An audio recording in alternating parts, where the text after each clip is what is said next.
বাবা রবি, আজ কদিন থেকে আমার শরীর তেমন একটা ভালো লাগছে না। মনে হচ্ছে আমি এবার আল্লাহর কাছে চলে যাব।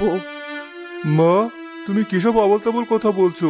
তোমার খারাপ লাগছে এ কথা তুমি আমাকে আরো আগে বলতে, আমি ডাক্তার নিয়ে আসতাম। এই বয়সে ডাক্তার ডেকে টাকা ফুরিয়ে আর কাজ নেই। যে কদিন বাঁচার এমনি বাঁচবো।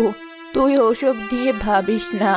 আতিকের লেখাপড়ার খরচের টাকা, তার উপর সংসার, এসব খরচ চালাতেই যে তোর অনেক কষ্ট হয়, অনেক বেশি খাটতে হয়, সে আমি বুঝি। তুই এক কাজ কর। কি কাজ বলো আমাকে, এখনই করছি। আতিককে একটা চিঠি লিখে বাড়ি আসতে বল। ওকে আমি একবার দেখতে চাই। ঠিক আছে মা, এমনিতেই সামনের মাসে টাকা পাঠানোর সময় হয়ে এসেছে। ওকে তাহলে চিঠিতে লিখি, বাড়ি এসে দেখা করে টাকা নিয়ে যেতে বলি। ঠিক আছে, তাই কর।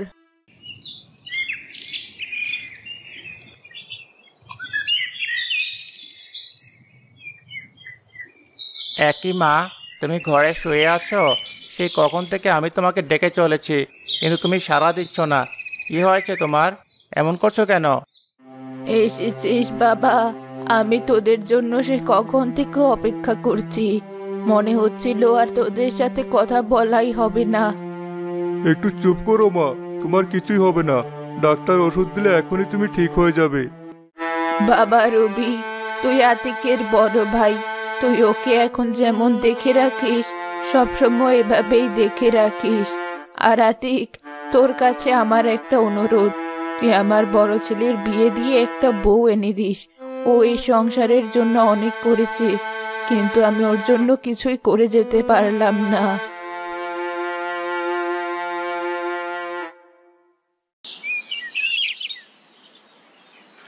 ভাইয়া, মা মারা গেছেন বেশ কিছুদিন হলো।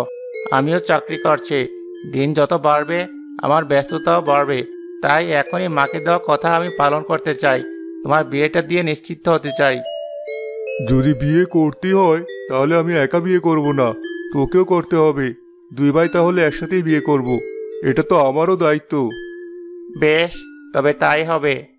দুই ভাইয়ের বিয়ে হওয়ার পর বছর ঘুরতেই দুই ভাইয়ের ঘরে দুজন মেয়ে সন্তান জন্ম নেয়।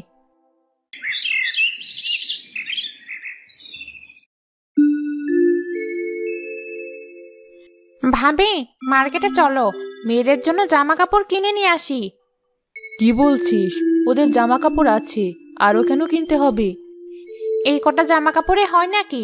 আরো লাগবে। আর কিছু খেলনাও কিনতে হবে। দেখো না বড় লোকদের ছেলে মেয়েরা কেমন খেলাধুলা করে।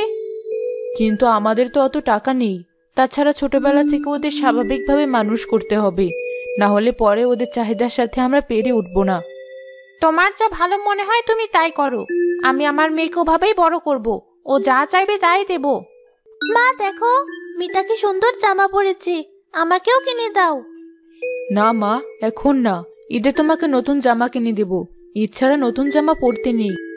ঠিক আছে মা। মা, পাখি জামা চাইলো, ওর মা না করলো। তুমি আমাকে না করো না কেন? তুই আমার একমাত্র মেয়ে, তোকে আমি না করব কেন? তুই যা চাইবি তাই হবে। পাখি, আয়, আমার কাজে একটু সাহায্য কর। এগুলো তো তোকেও শিখতে হবে। ঠিক আছে মা, আমি এখনই করে দিচ্ছি। তুমি মেয়েকে দিয়ে তো কাজ করাও কেন ভাবি? দেখো না আমার মেয়েকে দিয়ে আমি কোনো কাজ করাই না। সবারই কাজ শেখা উচিত, আর এখন যদি না শিখে পরে কি করে করবে? তোমার যত আজগুবি কথা। আজগুবি কথা নয়, তোরও উচিত মিতাকে কাজ শেখানো।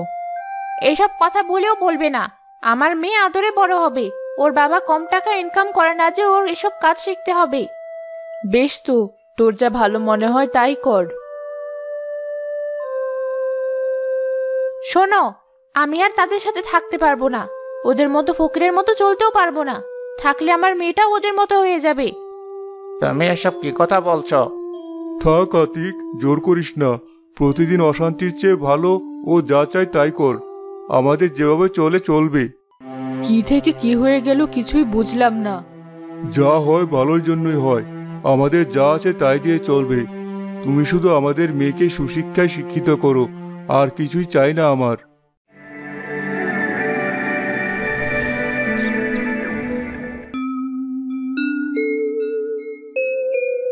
আজকে মিতার জন্য সুন্দর সুন্দর কটা জামা জুতা আর সাজগোজের জিনিস নিয়ে আসবে। এই তো কদিন আগে মিতার জন্য 2টা নতুন জামা আর 1 জোড়া জুতো নিয়ে এলাম, সাথে তেল সাবানও নিয়ে এসেছিলাম। আজ আবার এসব কেন? ওগুলো কি ছিঁড়ে গেছে? ছিঁড়ে গেছে মানে? ছিঁড়বে কেন? আর না ছিঁড়লে কি কিনে দেওয়া যাবে না? এসব কি বলছো তুমি? আমরা কি মানুষের মতো ফকির নাকি কিপটে যে মেয়েকে নাই নাই স্বভাবে বড় করব? আমরা আমাদের মেয়েকে সব দেব, যখন যা চাইবে তাই দেব। একটাই তো মেয়ে। তাই বলে এভাবে মেয়েকে অভ্যাস করানোটা কি ঠিক হচ্ছে? তুমিও কি দিন দিন তোমার ওই ফকির স্বভাবের ভাই ভাবির মতো হয়ে যাচ্ছ? ওসব কিপটে মেয়ে আমার সাথে চলবে না কিন্তু। যা বলেছি তাই করবে। আমি আর আমার মেয়ে একটু ঘুরতে বের হব। বিকেলবেলা একটু খোলা হাওয়া না খেলে ভালো লাগে না।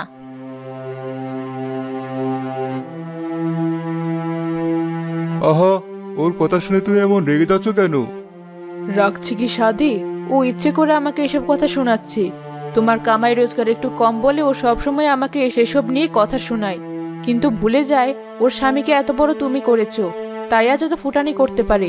তুমি ওর কথা শুনতে যেও না, যা করছে করতে দাও। একদিন ঠিক নিজের কর্মফল পাবে। তুমি আমাদের মেয়েকে ঠিক মতো বড় করো, তাতেই হবে।